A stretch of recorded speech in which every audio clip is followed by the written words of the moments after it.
মানুষের সাথে তার এই যে একটা উদারতা, এই যে কৃষক মানুষ যারা এর সাথে বুক মিলালে আমার মনটা ভরে যায়। এই তো গ্রামের বিউটি। কবি সাহেবকে নিয়েই কৃতির উদ্দেশ্যে বের হলাম। আমরা ধান ক্ষেতের পাশেই আছি, দেখতেই পাচ্ছেন। কবি সাহেবের একটু রোমান্টিক হাসিও দেখতে পাচ্ছেন। ভাইজান কেমন লাগছে এবং প্রকৃতির বাতাস সহ? উন্মুক্ত ফ্যান্টাস্টিক। হাঁটতেছেন আঁকা বাঁকা রাস্তা এবং গ্রামের রাস্তা জানেনই তো অনেক। কথায় কথায় কি বলবো কবি, আমি তো আঁকি মানুষের ছবি। হৃদয়ের পশ্বে চলিতে হয়, হৃদয়ের চক্ষু মেলি। পেয়ে পাচ্ছেন প্রিয় দর্শক, আমরা কবি সাহেবকে নিয়ে ঘুরছি। এই যে কখনো কখনো গান, কখনো কখনো কবিতা, মজা, এটাই আনন্দ, তাই না?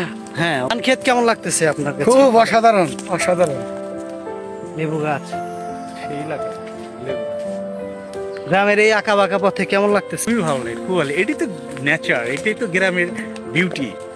যে গ্রামে আঁকা বাঁকা গাছপালা, যেমন লেবু পাতা ছিললাম, এটা অন্যরকম ভাইব এটার মধ্যে। আচ্ছা, আপনার কি মনে হচ্ছে না যে এই না বিশ্রী রাস্তা বা কেমন? এটা কি কোনোই না, যেহেতু আমরা এরকম রাস্তাতে বড় হয়েছি, বরঞ্চ এটা না পাইলে আরো খারাপ লাগে, মিস করি।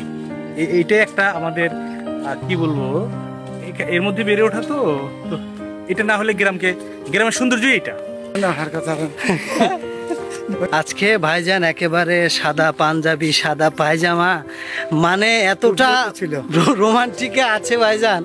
এটাই হচ্ছে ভালো লাগছে। গ্রামে এসে, দেশে এসে মন যদি ভালো না থাকে ভাইজান, আসলে জীবন হয় না এটা। সেটাই। কোনাবাড়ির অবস্থা ভালো। তো কোনাবাড়ির একটা জিনিস আমার কাছে খুবই ভালো লাগে, ওখানে মানুষের এত শত্রুতা নেই, সব ভালোভাবে মিলেমিশে চলাফেরা করে। আমাদের গ্রামে আমি শুনেছি অনেক মানুষের সাথে কারোর মনের মিল নেই। জি। তো আমি আশা করি পরবর্তীতে সকলের মনের মিল যদি হয়ে যায়, নাম ভালো থাকবে, আমাদের ছেলেমেয়েরা আদর্শ পাবে, ভালোভাবে গড়ে উঠবে। এক্ষেত্রে আমি আমার কবিত্ব থেকে বলবো যে আসলে আমরা সবাই দেশের জন্য কিছু করার চেষ্টা করি। এটা হলো নেচার, এটাই হলো বিউটি অফ আওয়ার ভিলেজ। এটা নাকি আপনি দেখতে পাচ্ছেন এখান দিয়ে কত সুন্দর। আপনারা দেখতেই পাচ্ছেন কবির মন আসলেই অনেক উদারতা। সাধারণ মানুষের সাথে তিনি দেখেই পড়লেন এবং ধান ক্ষেতের ছোঁয়া নিলেন। বিষয়টা দারুণ লাগছে ভাইজান, অনেক ভালো লাগছে। আমি এখানে হেসে গেলে, ছোট থেকে বড় হয়েছি, এই ধান আমি রোপণ করতে পারি, হাল চাষ করতে পারি, সবই পারি। রাইট। দারুণ অনুভব করছেন কবি সাহেব, দেখা যাচ্ছে। সাধারণ মানুষের সাথে তার এই যে একটা উদারতা, একটা ভালো লাগার পরিবেশ তিনি দেখিয়ে দিলেন আপনাদেরকে। এটাই হচ্ছে ভালোবাসা।